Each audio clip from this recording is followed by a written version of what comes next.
What is buoyancy? Piggy, who is going on vacation, is sunbathing in the Dead Sea. Despite being subjected to a downward force of gravity, why doesn't she sink? It's because the water exerts an upward force on Piggy, balancing the force of gravity, and this force is called buoyancy. Similarly, a hot air balloon can float because it experiences an upward buoyant force. Buoyancy is the upward force exerted on an object immersed in a fluid, liquid, or gas. But where does buoyancy come from? Let's analyze it. We know that fluids exert pressure internally. If we take a hollow cube, seal the top, bottom, and sides with rubber membranes, and immerse it in a container of water, we can observe the rubber membranes bulging inward, indicating that the fluid exerts pressure on the rubber membranes.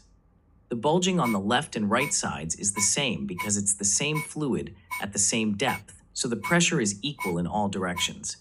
Here, there is pressure acting downward, and here there is pressure acting upward. Since the depth is different, the pressure is unequal, greater below and smaller above. Therefore, when an object is submerged in a fluid, the pressure is the same at the front and back, canceling out. The pressure is the same on the left and right, canceling out.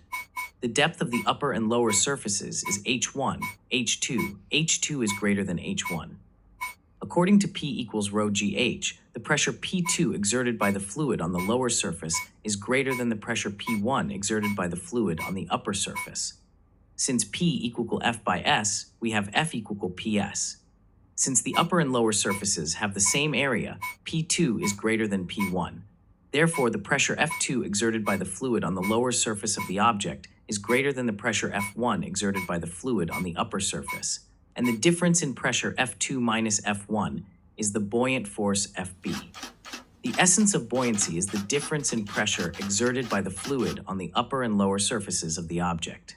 Therefore, for an object to experience buoyancy, the force on the lower surface must be greater than the force on the upper surface.